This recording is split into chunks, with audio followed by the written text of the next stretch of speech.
Welcome to the for sure final part. Okay, so this is called Edge of the World. I was wondering what this was. Average. Yeah, the Titan hunters, the Titan trappers, were trying to kill the poor fox cat king. We find out King's a Titan, which is good. So he finally has a backstory. I wish we could have swapped King's backstory for Hootie's backstory. Hootie is just a much better character. I'm sorry if that's a hot take, but Hootie's a better character than King. He's much more interesting and intricate. People love King because he has the funny Bill Cipher voice. He's okay. I don't hate King. He has purpose, unlike Hunter. But Hootie is just vastly more interesting. He is really interesting. I love this owl tube. I've loved this owl tube since the beginning of the series. Okay, so King figures out he's a Titan. And yes, this does come back into play, which is good, against the Collector. And yes, those Time Trappers were all just jerks. And they were also lied to by their leader, Bill, which could also been a joke on Bill Cipher, too. Okay, I kind of like this episode. This does establish Hunter correctly. This is like an alternate timeline where Hunter did get enough time to have his character fleshed out. And yes, this is a Gus episode. I don't really care too much for Gus. To me, Gus and King could have been like the same character.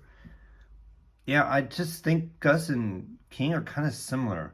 And they're both kind of gods in their right, because he has the Sans power. I don't play video games. I just heard of Sans from my YouTube reactors. Video game reference, apparently. And they fight off a theater wannabe guy named Adrian Gray, who wants to put them in the illusion cavern, and he was trying to trick Gus into going to the abomination coven so he wouldn't be able to defend himself. That's probably why Bellows wanted Willow to go into the abomination cavern. That's another theory, to keep Willow's plant powers at bay. I've heard that theory somewhere, that the reason why Willow was placed in the abomination track was because Bellows was telling the two fathers that Willow has to put her in the wrong track so she wouldn't get too strong, because Bellows feared Willow. That was just a theory that I heard somewhere. Anyway, Adrian Gray is a jerk. He captures Gus, and he almost defeated Gus, but fortunately Gus was able to activate God mode and create a massive mega illusion on the school and go full Avatar Sans and just defeat and total mind crush, as Yugi or Yami Atem would do. Adrian Gray's mind was broken by the end of the episode. And Hunter actually was made correctly in this episode. He and Gus were able to talk about their feelings and open up, and they were able to escape the Emperor's Coven. It's amazing how much stronger the teenagers at Hexside are than the adults that have professional experience at destroying people's lives. You're telling me that a bunch of students can beat up a bunch of full-grown adults that are supposedly experienced? I find that hard to believe, but they had to make these people strong, because how else are they going to be able to defeat the bad guy? Because the plot demands it.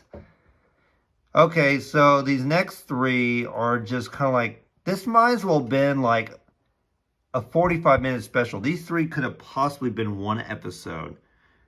I'm going to put you guys, you here.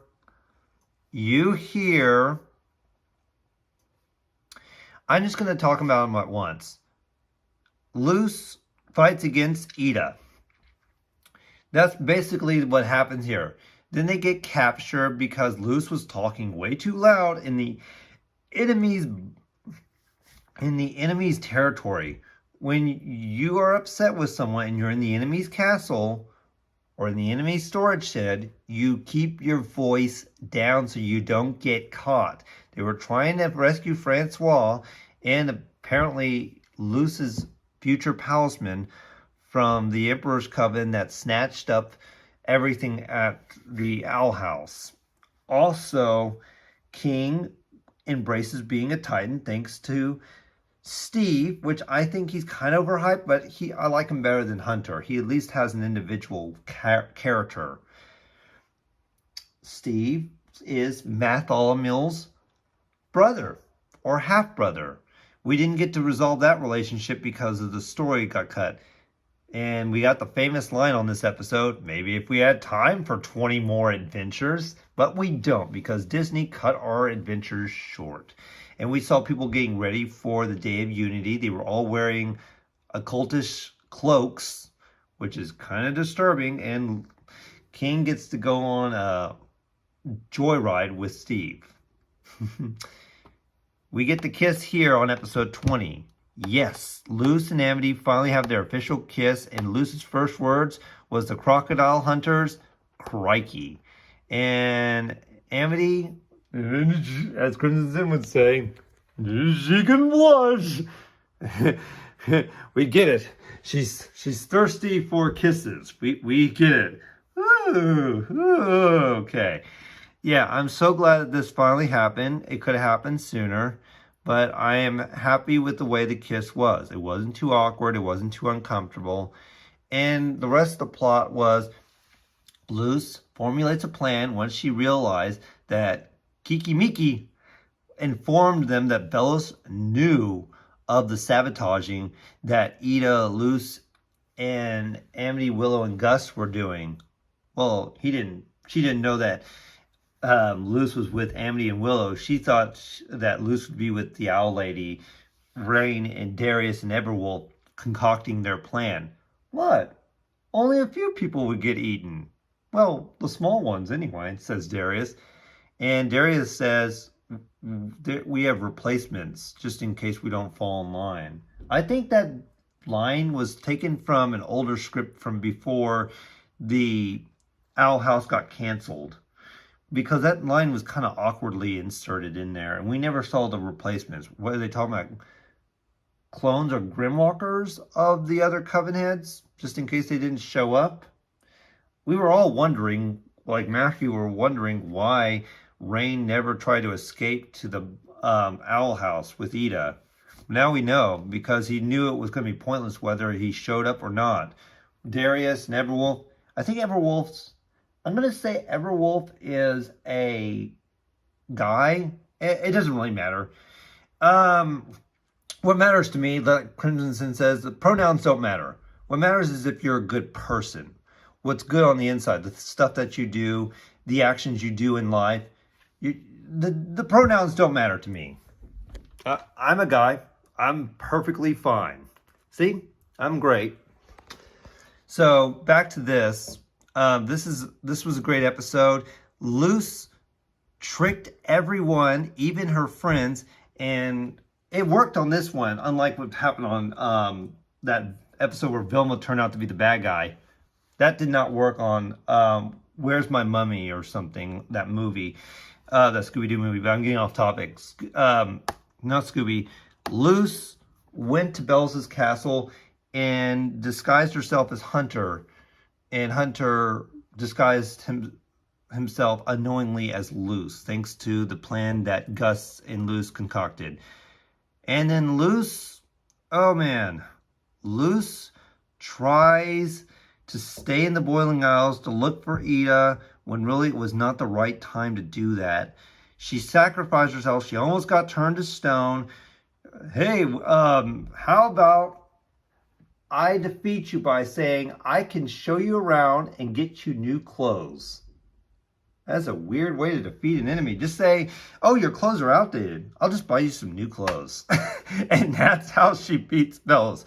I'll just be your tour guide. I'll give you new clothes. I can give you some new drip, whatever drip is. Oh man, that's hilarious. I found that hilarious. And Yeah, he stopped petrifying her. Yeah, she was literally going to be petrified. And Bells literally fell for that. King freed the collector. Oh my goodness.